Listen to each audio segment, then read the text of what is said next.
saudara dalam Tuhan. Dari Gedung Gereja Toraja Jemaat Immanuel Batakan, kami menyapa Bapak, Ibu, dan Saudara, dan kita semua yang menyaksikan siaran kami ini. Apa kabar semua? Damai sejahtera dari Tuhan Yesus Kristus menyertai kamu. Adanya COVID-19 pada satu sisi menghambat pergerakan kita untuk berkumpul secara fisik dalam peribadahan. Tetapi pada sisi yang lain menjadi pintu yang terbuka lebar untuk menemukan pola pelayanan yang baru untuk memberitakan firman Tuhan, sehingga jangkauannya lebih luas. Demikian juga benar kata firman Tuhan bahwa firman Tuhan tidak terbelenggu. Dan dalam kondisi ini pun kita mengingat nasihat Rasul Paulus, beritakanlah Injil Tuhan, baik atau tidak baik waktunya. Oleh karena itu, kami dari Majelis Gereja Toraja Jemaat Immanuel Batakan melalui program Roti Hidup mengajak kita semua untuk tetap bersekutu di hadirat Tuhan dalam pujian, doa, dan perenungan firman Tuhan. Kita akan merenungkan firman Tuhan dari Keluaran pasal 19 ayat 1 sampai 9 sesuai dengan Renungan Harian Toraya edisi 28 Mei 2020. Sebelumnya, mari kita berdoa. Di hadapan hadirat-Mu ya Tuhan, kami sujud menyembah-Mu, bersyukur kepadamu atas kasih, kebaikan, dan kesetiaan Tuhan yang tidak pernah berkesudahan. Kami tetap rindu mengalami persekutuan dengan Tuhan dan sesama saudara seiman. Dan malam hari ini kami bersama-sama hendak mendengarkan sabda kebenaran Tuhan. Berbicaralah kepada kami ya Tuhan. Buka akal pikiran kami, buka hati kami untuk menerima kebenaran firman Tuhan dan kami hidup olehnya. Tuhan mengampunkan dosa-dosa kami agar kami layak.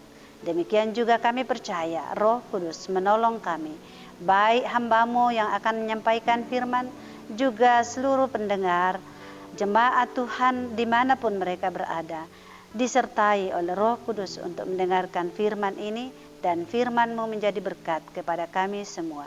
Di dalam nama Tuhan kami Yesus Kristus kami berdoa. Amin. Ya, Keluaran pasal 19 ayat 1 sampai ayat yang ke-9. Demikian sabda Tuhan. Tuhan menampakkan diri di Gunung Sinai. Pada bulan ketiga setelah orang Israel keluar dari tanah Mesir, mereka tiba di padang gurun Sinai pada hari itu juga. Setelah mereka berangkat dari Rafidim, tibalah mereka di padang gurun Sinai, lalu mereka berkemah di padang gurun. Orang Israel berkemah di sana di depan gunung itu. Lalu naiklah Musa menghadap Allah, dan Tuhan berseru dari gunung itu kepadanya, "Beginilah kau katakan kepada keturunan Yakub, dan kau beritakan kepada orang Israel. Kamu sendiri telah melihat apa yang kulakukan kepada orang Mesir, dan bagaimana aku telah mendukung kamu di atas sayap Raja Wali dan membawa kamu kepadaku. Jadi sekarang jika kamu sungguh-sungguh mendengarkan firman-Ku dan berpegang pada perjanjian-Ku, maka kamu akan menjadi harta kesayangan-Ku sendiri dari antara segala bangsa, sebab akulah yang mempunyai seluruh bumi. Kamu akan menjadi bagiku kerajaan imam dan bangsa yang kudus. Inilah semuanya firman yang harus kau katakan kepada orang Israel." Lalu datanglah Musa dan memanggil para tua-tua bangsa itu dan membawa ke depan mereka segala firman yang diperintahkan Tuhan kepadanya.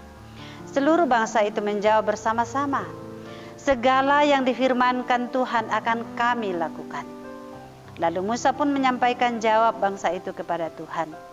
Berfirmanlah Tuhan kepada Musa, "Sesungguhnya Aku akan datang kepadamu dalam awan yang tebal dengan maksud supaya dapat didengar oleh bangsa itu apabila aku berbicara dengan engkau, dan juga supaya mereka senantiasa percaya kepadamu.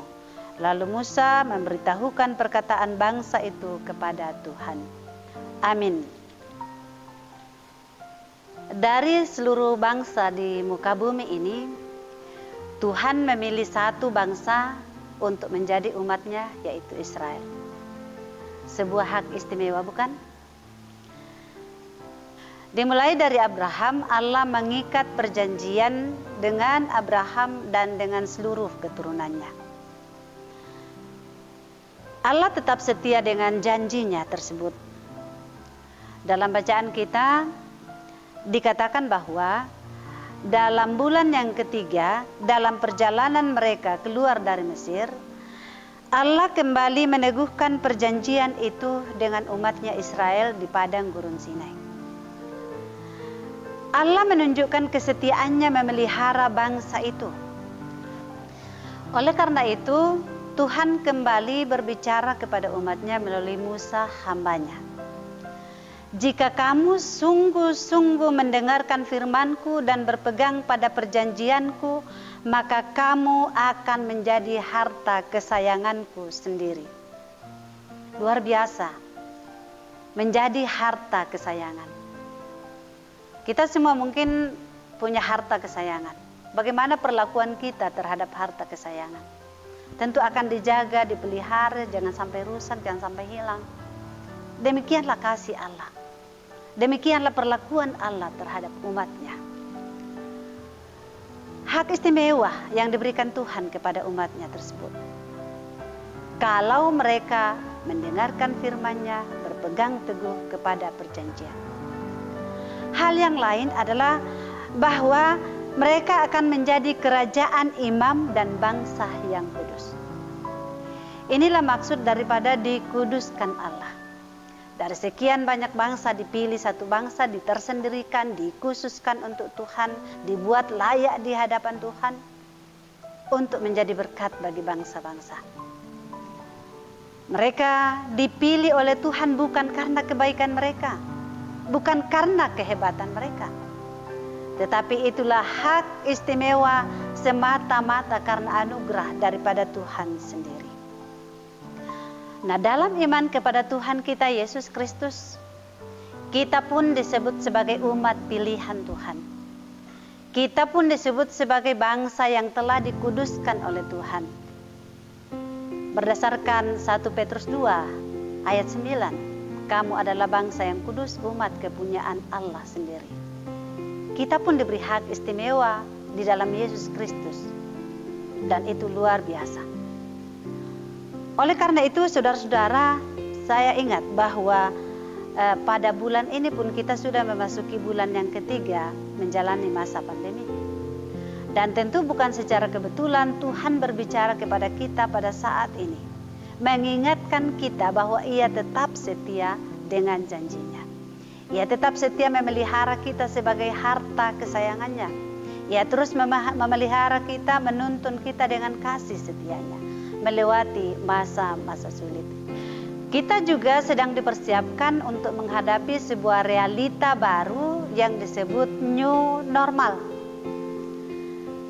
Dalam kondisi ini, Allah pun berbicara kepada kita bahwa jika kamu mendengarkan firman-Ku dan tetap memegang teguh perjanjian-Ku, maka kamu akan menjadi harta kesayangan-Ku.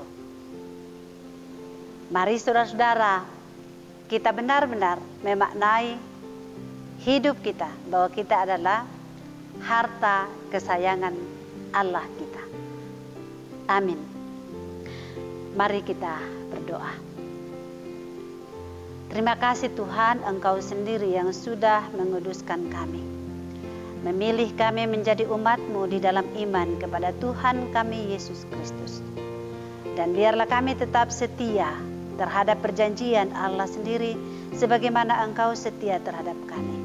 Kami tekun mendengarkan firman-Mu yang akan terus menuntun kehidupan kami melewati masa-masa sulit sehingga kami tidak kehilangan harapan, sehingga kami tetap teguh di dalam Tuhan dan menikmati janji-janji-Mu yang indah bagi kehidupan kami.